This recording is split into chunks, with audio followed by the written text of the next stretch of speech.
Hello friend, नमस्कार। कैसे हैं आप सब? आई होप कि आप सब अच्छे होंगे और खूब बढ़िया से पढ़ाई वढ़ाई कर रहे होंगे। तो चलिए, आज हम लोग हिंदी साहित्य के और सामान्य प्रश्नोत्तरी का प्रश्न हल कर रहे हैं। तो आज उसी के आगे कंटिन्यू करते हैं। बहुत ही अच्छे अच्छे प्रश्न हैं, तो आप लोग इसको नोट कर लीजिएगा और अच्छे से पढ़ाई करिए। सामान्य हिंदी साहित्य और सामान्य प्रश्नोत्तरी होगा। आप लोगों को जो भी प्रश्न यहाँ से बनते हैं, जो भी साहित्य का प्रश्न बनता है, सामान्य हिंदी का प्रश्न बनता है, जो भी प्रश्न बनेगा आप लोगों को बिल्कुल A to Z प्रैक्टिस करवाएंगे हम।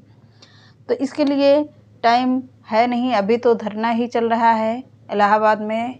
तो 5 सितंबर से धरना दे रहे हैं कोचिंग वाले, सभी कोचिंगों वाले धरना दे रहे हैं। तो देखो मामला क्या निकलता है। अभी तो केवल हवाई में लग रहा है कि 60,000 वैकेंसी जा रही हैं, पर अभी कुछ क्लियर नहीं कहा जा सकता। और TGT PGT के लिए विशेष मांग हो रही है, सुपर टेट के लिए भी मांग हो रही है। तो कंटिन्यू लगे रहते हैं, कोई वो नहीं है, पढ़ाई कभी व्यर्थ नहीं जाती है और पढ़ाई करते रहेंगे तो हमेशा याद भी रहता है। शायद इतना धरना वरना देने के बाद वैकेंसी देखने को आप लोगों को मिल जाए, तो पढ़ाई नहीं रुकनी चाहिए। मेरे हिसाब से पढ़ाई नहीं रुकनी चाहिए, अच्छे से पढ़ाई करते हैं। तो चलिए आज के सेशन को चालू करते हैं। आज के सेशन का पहला प्रश्न देखते हैं। पहला प्रश्न होगा, किस युग को आधुनिक हिंदी कविता का सिद्ध उद्गार कहा जाता है? बहुत ही अच्छा प्रश्न है। किस युग को आधुनिक हिंदी कविता का सिद्ध उद्गार कहा जाता है? तो किसे कहा जाएगा? भारतेंदु युग को। किसे कहा जाएगा? भारतेंदु युग को कहा जाता है, भारतेंदु युग। अगला है, द्विवेदी युग के प्रवर्तक थे। द्विवेदी युग के कौन से प्रवर्तक माने जाते हैं? तो महावीर प्रसाद द्विवेदी जी को कहा जाता है। किसे? महावीर प्रसाद द्विवेदी जी को कहा जाएगा। अगला प्रश्न देखते हैं, वन लाइनर प्रश्न है, ज़्यादा टाइम वाइम नहीं जाता है। यहाँ पर आप लोगों को 10 मिनट में 30-35 प्रश्न या 40 प्रश्न तक लमसम देखने को मिल जाते हैं। तो कोई बुराई भी नहीं है, फालतू के दुनिया का लफड़ा करने से अच्छा है कि सीधा प्रश्न और आंसर दें, और आप लोगों का तैयारी भी अच्छी होती रहती है कम टाइम में। तो चलिए अगला प्रश्न देखते हैं, हिंदी का पहला सामाजिक उपन्यास कौन सा माना जाता है? तो हिंदी का पहला सामाजिक उपन्यास कौन सा माना जाता है? भाग्यवती को माना जाता है। किसे? भाग्यवती को माना जाएगा। अगला प्रश्न है कि सन 1950 से, कह रहा है प्रश्न कि सन 1950 से पहले हिंदी कविता किस कविता के रूप में मानी जाती थी? तो 1950 से पहले हिंदी कविता प्रयोगवादी के रूप में मानी जाती है। किसके रूप में मानी जाती थी? तो प्रयोगवादी के रूप में मानी जाती थी। अगला प्रश्न है, ब्रज भाषा का सर्वोत्तम कवि है। ब्रज भाषा का सर्वोत्तम कवि किसे कहा जाता है? तो सूरदास जी को कहा जाएगा। किसे? सूरदास जी को कहा जाता है। अगला प्रश्न है, आदिकाल के बाद हिंदी में किस साहित्य का उदय हुआ है? तो आदिकाल के बाद हिंदी में किस साहित्य का उदय हुआ था? भक्ति साहित्य का उदय हुआ था। किसका? भक्ति साहित्य का उदय हुआ था। अगला प्रश्न है, निर्गुण भक्ति काव्य के प्रमुख कवि माने जाते हैं। तो निर्गुण भक्ति काव्य के प्रमुख कवि किसे माना जाता है? कबीरदास जी को माना जाएगा। किसे? कबीरदास जी को माना जाता है।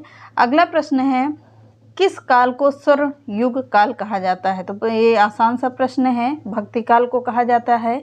अगला प्रश्न है,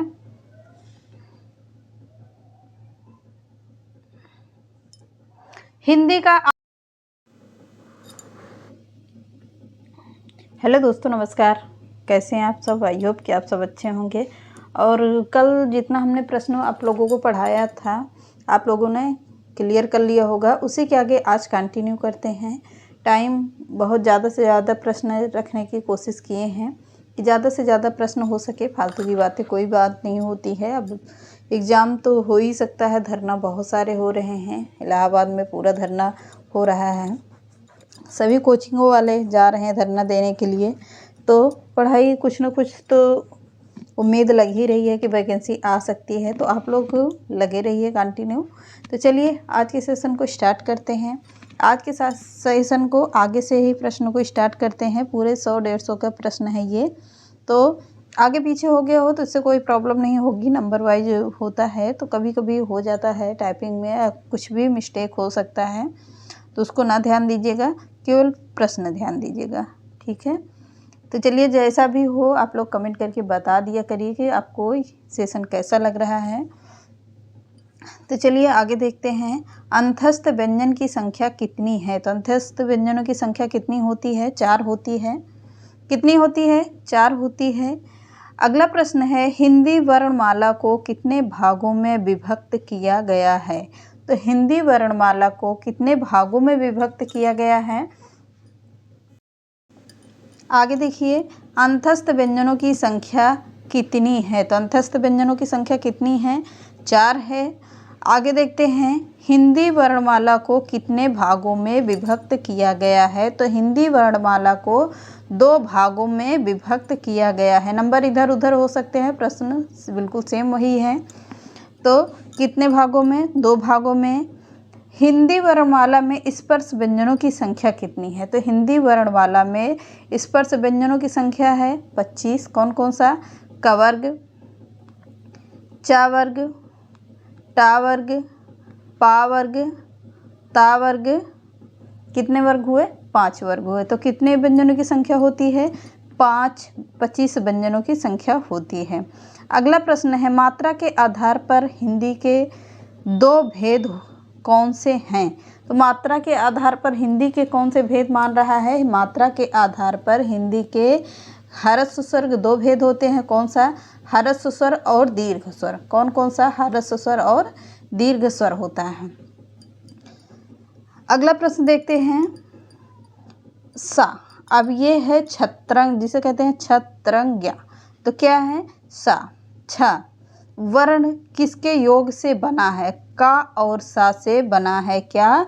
छत्रंग। जो छ बना हुआ है किसके योग से? का और सा के योग से बना हुआ है। अगला, हिंदी वर्णमाला में व्यंजनों की संख्या पूछता है। तो हिंदी वर्णमाला में व्यंजनों की संख्या 33 है। कितनी? 33 है। अगला, सूरदास का काव्य किस भाषा में है। तो सूरदास का काव्य है ब्रज भाषा में। कि कौन सी भाषा में है? तो ब्रज भाषा में है। अगला प्रश्न है, हिंदी साहित्य सम्मेलन की स्थापना कब हुई है। तो हिंदी साहित्य सम्मेलन की स्थापना हुई थी कब? 1910 ईस्वी में। कब हुई? 1910 ईस्वी में हुई है। इम्पॉर्टेंट प्रश्न है, नोट कर लीजिएगा। आगे देखते हैं, संविधान की 8वीं अनुसूची में उल्लेखित भारतीय भाषाओं की संख्या है। कितनी भारतीय भाषाओं की संख्या है? तो 22 भाषाएं हैं। कितनी भाषाएं? 22 भाषाएं हैं। नोट करते रहिए।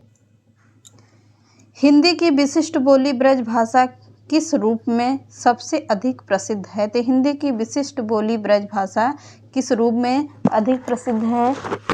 तो काव्य भाषा के रूप में सबसे अधिक प्रसिद्ध है। अगला प्रश्न है, देवनागरी लिपि किस लिपि का विकसित रूप है। तो देवनागरी लिपि किस लिपि का विकसित रूप माना जाता है? तो ब्राह्मी लिपि का विकसित रूप माना जाता है। क्या? देवनागरी लिपि। देवों की भाषा किसे कहते हैं? देवनागरी लिपि को कहते हैं और संस्कृत को कहते हैं। तो देवनागरी लिपि अपने यहाँ की है। देवों की भाषा संस्कृत भाषा को कहा जाता है। अगला है, रामायण महाभारत आदि ग्रंथ कौन सी भाषा में लिखे गए हैं। तो रामायण महाभारत किसमें लिखे गए हैं? आर्य भाषा में लिखे गए हैं। किसमें? आर्य भाषा में। अगला प्रश्न है, विद्यापति की प्रसिद्ध रचना पदावली किस भाषा में लिखी गई है।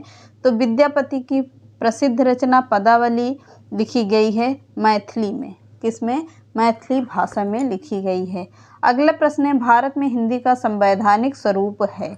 भारत में हिंदी का संवैधानिक स्वरूप क्या है? राजभाषा। क्या है? राजभाषा है। अगला प्रश्न है, जाटू किस बोली का उपनाम है। तो जाटू बांगरू बोली का उपनाम है। बांगरू बोली कहाँ पर बोली जाती है? हरियाणा में बोली जाती है। जाटू किस बोली का उपनाम माना जाता है या कहा जाता है? तो बांगरू बोली को कहा जाता है। अगला प्रश्न है, एक मनई के दुई बेटुए रहिन, यह अवतरण हिंदी की किस बोली में आता है। तो सभी के है। ये सब लैंग्वेज कहाँ की हैं? भोजपुरी लैंग्वेज की हैं। अगला है, हिंदी का पहला नाटक। हिंदी का पहला नाटक कौन सा है? तो हिंदी का पहला नाटक है नहुस। क्या है? नहुस है। अगला प्रश्न है कबीर दास की भाषा कैसी थी? तो कबीर दास की भाषा थी कैसी? सधुक्कड़ी भाषा थी। कैसी थी? सधुक्कड़ी भाषा थी। अगला प्रश्न है कलम का जादूगर। 1 मिनट, प्रश्न थोड़ा सा कट गया है। कलम का जादूगर किसे कहा जाता है? कलम का जादूगर किसे कहा जाता है? तो कलम का जादूगर कहा जाता है रामवृक्ष बेनीपुरी को कलम का जादूगर कहा जाता है। अगला प्रश्न है प्रगतिवाद उपयोगितावाद का दूसरा नाम है। तो प्रगतिवाद उपयोगितावाद का दूसरा नाम या कथन किसका है? तो रामविलास शर्मा का है। किसका? रामविलास शर्मा का है। अगला प्रश्न है रामचरितमानस में कुल कितने कांड हैं? तो रामचरितमानस में कुल कितने कांड हैं? 7 कांड हैं। कितने कांड? 7 कांड है। शुरुआत कहाँ से हुई है? बाल कांड से हुई है, फिर अयोध्या कांड से होगी, फिर अरण्य कांड से होगी। अरण्य का अर्थ होता है जंगल, जंगल का ही पर्यायवाची है अरण्य कांड। अगला है हिंदी साहित्य के इतिहास के रचयिता कौन है? तो हिंदी साहित्य इतिहास के रचयिता हैं आचार्य रामचंद्र शुक्ल। कौन है? आचार्य रामचंद्र शुक्ल हैं। अगला गीत गोविंद किस भाषा में है? तो गीत गोविंद संस्कृत भाषा में है। रचना किसकी है पूछ रहा है? तो गीत गोविंद जयदेव की रचना है।